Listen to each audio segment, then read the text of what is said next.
এমনি মুসলিম সমাজের দিকে যদি তাকিয়ে দেখেন, মুসলিমদের দেওয়ালে পিঠ থেকে গেছে। গোটা পৃথিবী জুড়ে দেখেন, গোটা দেশ জুড়ে দেখেন, গোটা বাংলা জুড়ে দেখেন।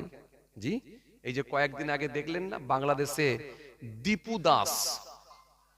দীপু দাস একটা অমুসলিম ভাই, তাকে বাংলাদেশের জমিনে সেই অমুসলিম ভাইটাকে বাংলাদেশের যারা সংখ্যাগুরু আছে তারা নির্মমভাবে পিটিয়ে হত্যা করে একেবারে ওপরে গাছেতে ঝুলিয়ে দিয়ে আগুন দিয়ে পুড়িয়ে দিল। সত্যি এটা ভাবা যায় না। এটা এত মর্মান্তিক ঘটনা, এটা ভাবা যায় না কি নির্মমভাবে তাকে হত্যা করা হলো। এই আস্তে, এ তীব্র নিন্দা জানাচ্ছি, আমরা ধিক্কার জানাচ্ছি। বাংলাদেশের জমিনে এরকম ঘটনা ঘটবে আমরা কখনো ভেবে পাই না, আমরা কখনো ভাবতে পারি না, কখনো আশা করি না যে বাংলাদেশের জমিনে এরকম ঘটনা ঘটবে। কেন এটা ভারতের জমিনে ঘটে। আমরা বিভিন্ন স্টেট, বিভিন্ন রাজ্যের দিকে যদি তাকিয়ে দেখি, এই ভারতবর্ষের জমিনে প্রচুর মুসলমানকে হত্যা করা হয়েছে। আফরাজুল থেকে শুরু করে, তাবরেজ আনসারি থেকে শুরু করে, সানাউল্লাহ থেকে শুরু করে, একটা ছোট্ট বোন আসিফা থেকে শুরু করে, বিলকেস বানু থেকে শুরু করে, নির্মম ভাবে যাদের উপরে পাশবিক অত্যাচার চলেছে, নির্মম ভাবে যাদেরকে হত্যা করা হয়েছে, নির্মম ভাবে যাদেরকে পিটিয়ে পিটিয়ে মারা হয়েছে, এটা ভারতের জমিনে বিভিন্ন স্টেট, বিভিন্ন রাজ্য এবং তথা পশ্চিম বাংলা থেকে শুরু করে বিভিন্ন স্টেট, বিভিন্ন রাজ্যতে ঘটেছে। এগুলো আমাদের সামনে ভেসে ওঠে। কিন্তু আমরা জানি এই ভারতের জমিনে যখন এরকম ঘটনা ঘটে, ওই অপরাধী মানুষগুলোকে চিহ্নিত না করে ওই অপরাধীগুলোকে বরং আবার বীরত্বের সম্মান দেওয়া হয়, তাদের গলায় মালা পরিয়ে দেওয়া হয়, তাদেরকে বরণ করে নেওয়া হয়, তাদেরকে আবার যদি নিয়াতি যদি অল্প দিনের জন্য যদি জেলও হয় আবার তাদেরকে জামিন করিয়ে নেওয়া হয়। আমাদেরকে ভাবতে অবাক লাগে, এটা দেশের জন্য লজ্জা, 140 কোটি মানুষের জন্য লজ্জা। এই জন্য বাংলাদেশ সরকারের কাছে আমাদের অনুরোধ থাকবে, বাংলাদেশের সরকারের কাছে আমাদের আবেদন থাকবে, বাংলাদেশ সরকার এই অপরাধীগুলোকে চিহ্নিত করে, এই অপরাধীগুলোকে এক জায়গায় জমা করে এদেরকে দৃষ্টান্তমূলক শাস্তি দিতে হবে, যাতে করে ভারতের 140 কোটি মানুষ দেখতে চায় ওই আসামিগুলোকে চিহ্নিত করে বাংলাদেশ সরকার কি ব্যবস্থা নিয়েছে, বাংলাদেশের সরকার কি শাস্তি দিল, এটা ভারতের 130 কোটি মানুষ দেখতে চায়, 140 কোটি মানুষ দেখতে চায়। কারণ আমরা জোর গলায় বলতে পারবো যে ভারতবর্ষ অপরাধীগুলোকে ছেড়ে দেয়, তাদেরকে বীরত্ব সম্মান দেয়, তাদেরকে উঁচু উঁচু পদ দেওয়া হয়, তাদেরকে চাকরি দেওয়া হয়, তাদেরকে বড় বড় মাপের তাদেরকে চাকরি দেওয়া হয় এবং তাদেরকে উঁচু পদের তাদেরকে আসনে বসিয়ে দেওয়া হয়, তাদেরকে নেতা মন্ত্রী বানিয়ে দেওয়া হয়। কিন্তু বাংলাদেশ সরকার ওই আসামিগুলোকে চিহ্নিত করে দৃষ্টান্তমূলক শাস্তি দিতে পেরেছে। যদি বাংলাদেশ সরকার এটা করে দেখাতে পারে, আমরা বাংলাদেশ সরকারকে ধন্যবাদ দেব, বাংলাদেশ সরকারকে আমরা ধন্যবাদ জানাবো যে বাংলাদেশ সরকার করে দেখাতে পেরেছে। তাই বাংলাদেশ সরকারের কাছে আমাদের আবেদন থাকবে, অপরাধীগুলোকে চিহ্নিত করে দৃষ্টান্তমূলক শাস্তি দেন। কেন ওই দীপু দাস সে আমাদেরই এক ভাই, সে আমাদেরই এক ভাই, ধর্মটা আলাদা হতে পারে কিন্তু সে মানুষ, সে আমাদেরই একটা ভাই। এই ভাইকে যেমন তারা নির্মমভাবে হত্যা করেছে, এটা কখনো মেনে নেওয়া যায় না। আজকে মানবতা কোথায় গেল, আজকে শিষ্টাচার কোথায় গেল, আজকে মানবিকতা কোথায় গেল, সব যেন বিপন্ন হতে চলেছে। এজন্য বাংলাদেশ সরকার চিহ্নিত করে দৃষ্টান্তমূলক শাস্তি দিয়ে ভারতের মানুষগুলোকে দেখিয়ে দেন যে আমরা বাংলাদেশ সরকার, আমরা পারি। অত্যাচার যখন কেউ কারোর উপরে করে, নির্মম ভাবে যখন কেউ কাউকে হত্যা করে, তাদেরকে আমরা ফাঁসি দিয়ে ঝুলিয়ে দিতে পারি, এটা আমরা করে দেখাতে পারি। তাই বাংলাদেশ সরকার করে দেখাবেন, ভারতের মানুষগুলো দেখবে। কি কথা ঠিক কিনা ভুল বলে? অন্যায় কখনো মেনে নেওয়া যাবে না, অন্যায় কখনো মেনে নেওয়া যাবে না, যেই হোক। কিন্তু পাশাপাশি আমাদের আফসোস, আজকে ভারতের জমিনে আমরা দেখি নির্মম ভাবে যখন সংখ্যালঘুদের উপর অত্যাচার চলে। এই কয়েকদিন আগে আপনাদের জানা আছে বিহারের জমিনে, জি বিহারের জমিনে একজন আপনার কি বলে কাপড় বিক্রেতা, হাই রে হাই, তাকে পিটিয়ে পিটিয়ে মেরে ফেলা হলো। কিন্তু আফসোস লাগছে কোথায় জানেন? পাশের দেশে হয়েছে, এখানে আন্দোলন চলছে, অবশ্যই চলুক, আপত্তি নাই।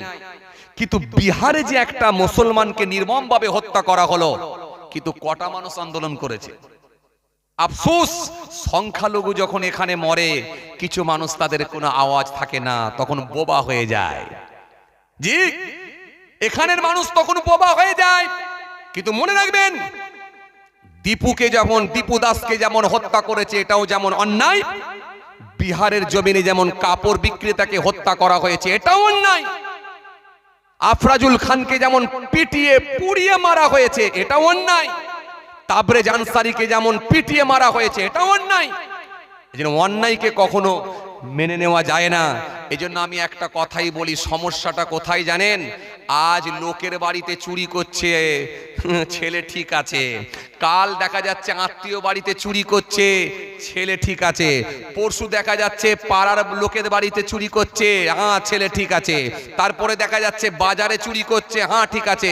কিন্তু যেদিনে নিজের বাপের পকেট থেকে টাকা বের করে চুরি করবে, সেদিনটা কেমন লাগবে?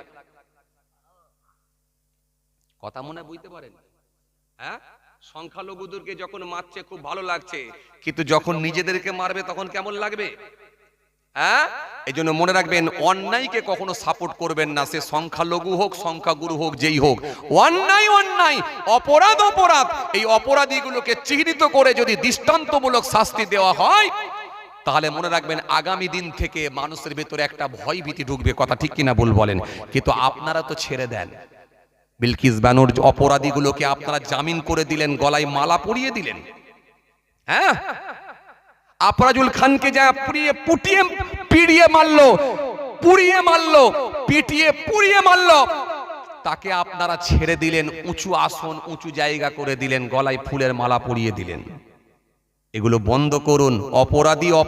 অপরাধীর জন্য শাস্তির ব্যবস্থা করুন, তাহলে মানুষের ভেতরে ভয় ভীতি ঢুকবে। কোনো জাত দেখবেন না, কোনো দল দেখবেন না, জাত দেখবেন না, ধর্ম দেখবেন না। অপরাধী, অন্যায়। এই অন্যায়টাকে কখনো মেনে নেওয়া যাবে না। যদি আমরা এই রকম ভাবে আওয়াজ তুলতে পারি, সমাজে অপরাধীর সংখ্যা কমবে। কথা ঠিক কিনা ভুল বলেন? যাক ভাইরা আমার, বন্ধুরা আমার, সাথী মহব্বতের ভাইরা, আমার জন্য দোয়া করবেন, আমি আপনাদের জন্য দোয়া রাখি।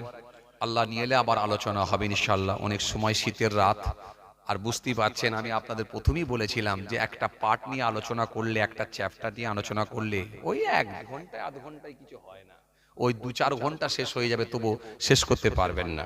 তো যাই হোক, আল্লাহ নিয়ে এলে আবার আলোচনা হবে। সবাই আমার জন্য দোয়া করবেন। আর আমার ওপরে তো দুটো দায়িত্ব থাকি, আপনারা জানেন। জি, কথা বলে না, বুঝতে পারেননি? দুটো দায়িত্ব থাকে, একটা হলো বলা আর একটা হলো চাওয়া। মনে বোঝে না কালেকশন? হ্যাঁ, ওটাই তো বলছি। একটা হলো বলা আর একটা হলো চাওয়া। তো বলার কাজ শেষ হলি, চাওয়ার কাজ শুরু। কথা বুঝে আসছে? আপনারা দিতে ভালোবাসেন বলে তো যেন আন্ডালি এসছে, কথা বলে না। আপনারা ভালোবাসেন দিতে, না ওই জন্য ডিম নিয়ে এসছে। ডিম কি সবাইকে দেবেন নাকি? না, কিন্তু ডিম আমাকে দিয়ে দিতে পারতেন। দেশি মুরগির আন্ডা পাচ্ছি না আমাদের দিকে, ডিম নিয়ে চলে যেতুম গাড়ি করে। যে কত ডিম নিয়ে এসছে। আবার এইদিকে বসিরহাটের দিকে এলে সেদিন এক জায়গায় দেখে হাঁস নিয়ে এসছে। আমি সর্বনাশ করছি, হাঁস তুমি এক কাজ করো, আমার গাড়িতে তুলে দাও। সে হাঁস আসতে চায় না, কি আওয়াজ দিচ্ছে। আর রাতের বেলা ও এমনি ভয় খেয়ে গেছে, আবার ওকে ধরে ধারে নিয়ে এসছে হাঁসকে। কথা বুঝতে পারছেন? বলে হুজুর হাঁস বিক্রি হবে। আমি হাঁস বিক্রি তো হাটে হবে, জলসার স্টেজে হাঁস বিক্রি হবে? সমস্যা খুব। যাক, এক এক জায়গায় এক এক রকমের সিস্টেম। যাক, আল্লাহ নিয়ে আবার আলোচনা হবে। সবাই আমার জন্য দোয়া করবেন, আমি আপনাদের জন্য দোয়া রাখি। আল্লাহ আমাদের সকলকে বলার থেকে শোনার থেকে বেশি বেশি করে আমল করা তৌফিক দেন। সকলে বলি আল্লাহুম্মা আমিন। একবার মহাব্বতে দরুদ শরীফ আল্লাহুম্মা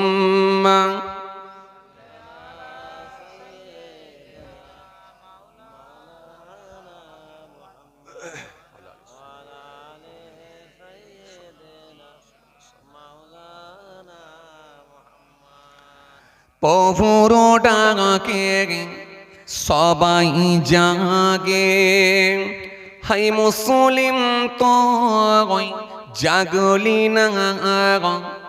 পফুরো ডাকে সবাই জাগে, হাই মুসলিম তুই জাগলি না, বেবর গমে ঘুমিয়ে রইলি, ঘুম কিরে তোর ভাঙল না, প্রভুর ডাকে সবাই জাগে, হাই মুসলিম তুই জাগলি না, প্রভুর ডাকে সবাই জাগে, হাই মুসলিম তুই জাগলি না।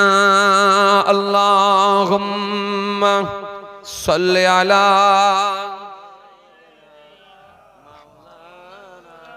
ওয়ালা আলি সাইয়্যিদিনা।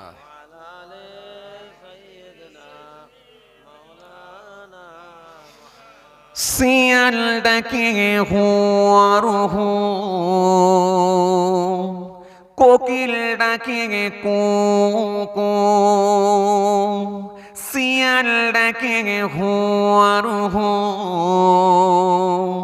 কোকিল ডাকে কুকু, সবাই ডাকে আপন ভাষায়, হাই মুসলিম তুই ডাকলি না, সবাই ডাকে আপন ভাষায়, হাই মুসলিম তুই জাগলি না, প্রভুর ডাকে সবাই জাগে, হাই মুসলিম তুই জাগলি না, প্রভুর ডাকে সবাই জাগে, হাই মুসলিম তুই জাগলি না।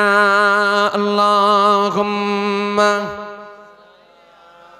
সাইয়্যিদিনা মাওলানা মুহাম্মদ ওয়ালা আলি সাইয়্যিদিনা মাওলানা মুহাম্মদ সাল্লাল্লাহু আলাইহি ওয়াসাল্লাম।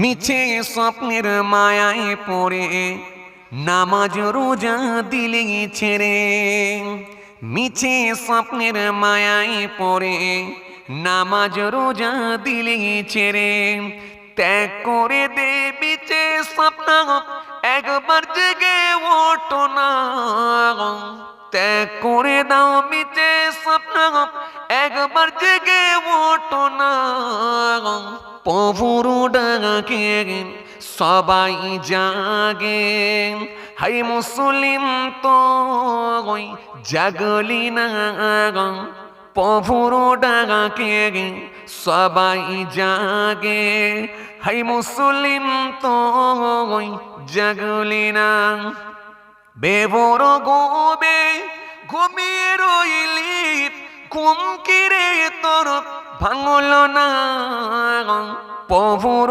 ডাকে সবাই জাগে, হাই মুসলিম তুই জাগলি না, প্রভুর ডাকে সবাই জাগে, হাই মুসলিম তুই জাগলি না।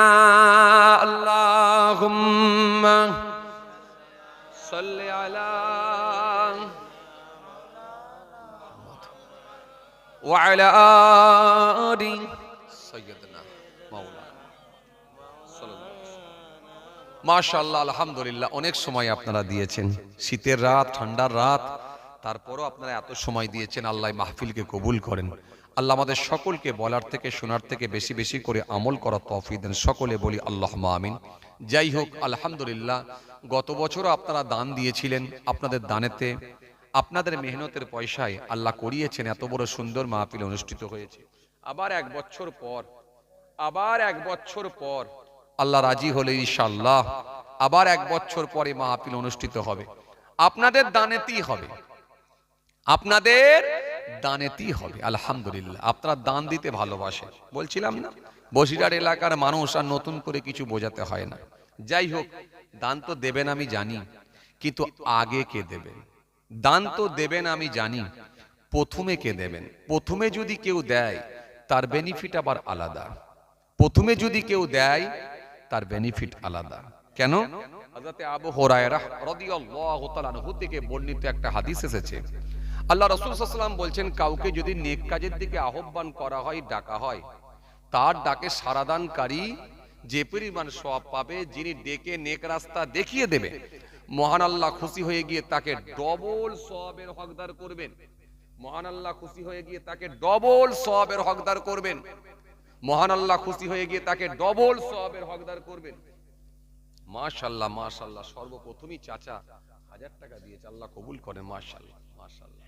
বাবাজি, হ্যাঁ আল্লাহ মাশাআল্লাহ আলহামদুলিল্লাহ। এই বছরে হজও করেছেন আল্লাহর কাবা বাইতুল্লাহ। আল্লাহ সিফায়ে আজিলা দান করুন, হায়াতুত তয়্যিবা দান করুন। দান তো দেবেন জানি, প্রথমে কে দেবেন? এই প্রথমে আপনাদের সঙ্গে আমি চাইবো 1 বস্তা চাল 25 কিলো। কে প্রথমে দেবেন হাত তুলে দেখান। মাশাআল্লাহ মাশাআল্লাহ মাশাআল্লাহ। এইখান থেকে এক আমাদের অলিউল্লাহ ভাই প্রথমেই 1 বস্তা